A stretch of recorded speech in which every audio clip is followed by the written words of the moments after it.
अग्निपथ योजना को लेकर सरकार का बड़ा फैसला। सरकार ने योजना के लिए इस साल की उम्र सीमा बढ़ाई, 23 कर दी 21 से। उम्मीदवारों की आयु सीमा 21 साल से 23 साल कर दी गई है। 14 जून को रक्षा मंत्री राजनाथ सिंह ने की थी योजना की घोषणा। इंटरेस्टिंग बात यह है, यह सिर्फ इस साल के लिए है क्योंकि 2 साल से अपॉइंटमेंट नहीं हुआ है। 2 साल से अपॉइंटमेंट नहीं हुआ है, इसलिए जो लोग 2 साल से ट्रेनिंग ले रहे हैं उनके लिए 23 कर दिया गया है। आग से मत खेलो, ध्यान से देखिएगा। सैनिक 25,000 इन हैंड, अगर जो सैलरी है वो आती है 21,700। पहले साल 30,000। अग्निवीर की अगर बात कर रहे हैं तो इन हैंड 21,000, क्योंकि काफी बड़ा जो एक प्रोपोर्शन है वो चला जाएगा उसका, जो उसको बाद में मिलेगा। सैनिक 25,000 इन हैंड यहां पर आ रही है। अग्निवीर को चौथे साल मिलते हैं 40,000 इन हैंड 28,000। ध्यान से इसको देखिएगा। सैनिक 19 साल तक रहता है, अग्निवीर सिर्फ 4 साल तक रहता है। एक नॉर्मल सैनिक विज़ावी अग्निवीर। सैनिक 11 महीने रहता है, अग्निवीर 6 महीने तक रहता है। अगर ट्रेनिंग की बात की जाए, 6 महीने की ट्रेनिंग। सैनिक आजीवन पेंशन, और यहां पर नहीं मिलेगी पेंशन, उसके पैसे में से ही कटेगा और वो उसको इकट्ठा मिलेगा। यहां पर इंश्योरेंस 20 लाख का, वहां पर 48 लाख का यह कहा जा रहा है इंश्योरेंस। अगर कोई शहीद हो जाता है तो 44 लाख बची नौकरी का, प्लस बची नौकरी का पैसा, यहां पर 25 से 45 लाख रुपए। ये हमारे सामने कुछ फैक्ट्स हैं, ध्यान से देखें।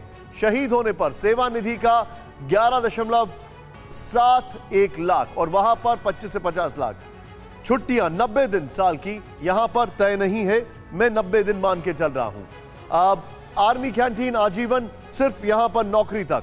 बेनिफिट्स की बात की जा रही है, पर्क्स जिसे हम कहते हैं। बच्चे के लिए कोटा वहां पर सैनिक को मिलता है, यहां पर तय नहीं है। और मेडिकल सुविधा आजीवन, सिर्फ यहां पर नौकरी तक है। देखिए बेनिफिट्स बहुत होते हैं। नेक्स्ट चेंज करें इसको यहां पर। अब मैं सीधे चलूंगा, प्रोफेसर नवल किशोर मेरे साथ हैं।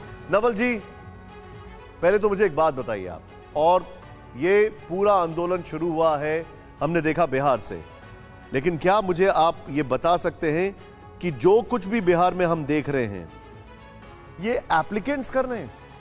क्या ये वो जवान है, ये प्रोबेबल जवान है जो ये कर रहे हैं? क्योंकि मैं नहीं मान सकता इस बात को।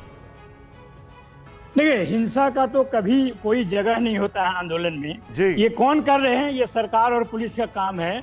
हमारे लिए नजर में जो दिख रहे हैं, जो आपके फुटेज में दिख रहे हैं, आमतौर पे युवा हैं, और जो युवा तैयारी कर रहे हैं ये वही बच्चे होंगे।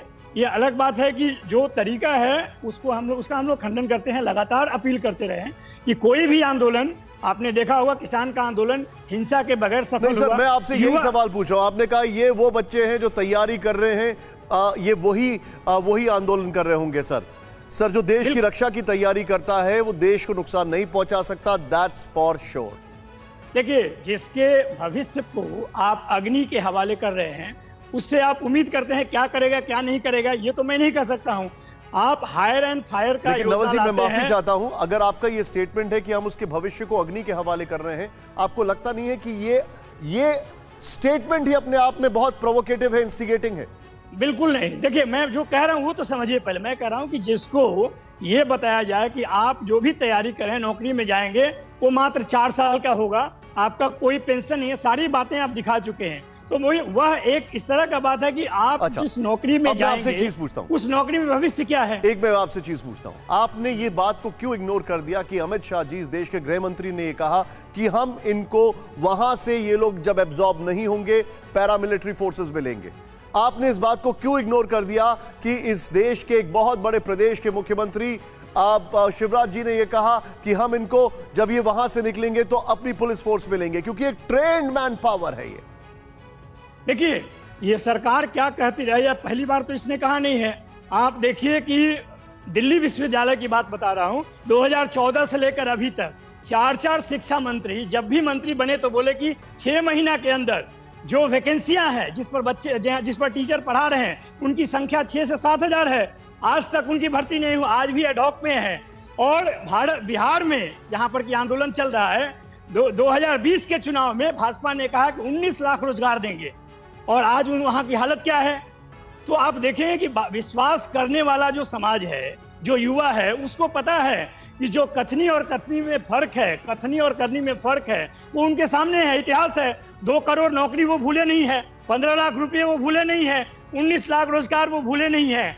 हम फिर भी कहते हैं कि कोई भी आंदोलन हिंसा के बल पे सफल नहीं हो सकता है। आंदोलन होना चाहिए, विरोध होना चाहिए, सरकार को बताना चाहिए कि ये 4 साल का जो योजना है, जिसको अग्निवीर का नाम दे रहे हैं, वो योजना युवाओं के भविष्य के साथ एक बहुत बड़ा खिलवाड़ है और यही कारण है कि युवा आकर उसका विरोध कर रहे हैं। और ऐसे छात्रों के साथ जो उनकी मांग है उस पर विचार करना चाहिए। देखिए, जहां तक विचार करने की बात है, किसान आंदोलन में भी 12 बार सरकार उससे बात की, वार्ता फेल रहा। यहाँ पे आप लगातार चेंज करते रहे हैं कि अभी 21 साल तक नहीं, 23 साल तक देंगे।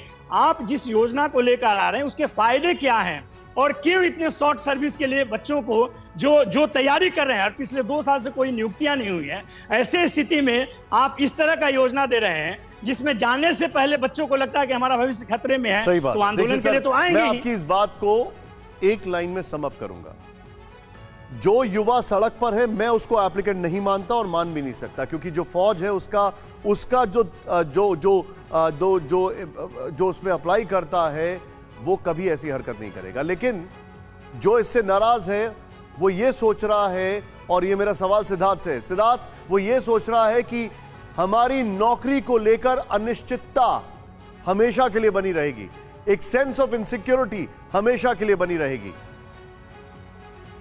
देखिए निशान जी, सबसे पहले ये बात तो हमें समझनी पड़ेगी और ये निश्चित भी है कि युवाओं की आवश्यकताओं का लाभ उठाने का एक प्रयास ये किया जा रहा है और इसको लेकर के हमें सजग होना चाहिए।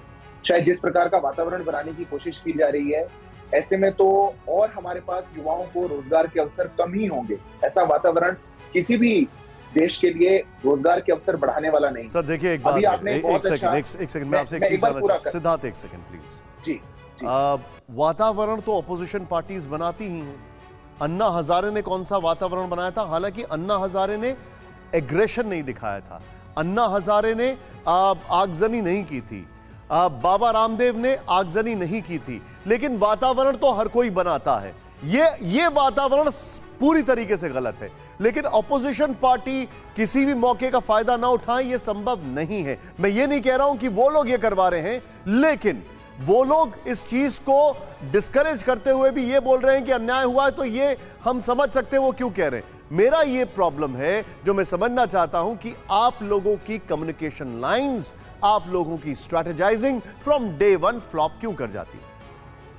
देखिए निशान जी, बिल्कुल निश्चित मैं आपकी बात से सहमत हूं और विपक्ष किसी भी लोकतंत्र में मजबूती से और जिम्मेदारी के साथ दोनों ही पक्षों का ध्यान में रखते हुए अगर अपनी आवाज को उठाता है, उसमें बिल्कुल कोई गलती नहीं है। पर हमें बहुत ये समझना पड़ेगा, मैंने शुरुआत में भी कहा, ये एक डिफेंस का निर्णय है और हमारी आंतरिक सुरक्षा में लेने वाले निर्णय स्ट्रेटेजिक होते हैं।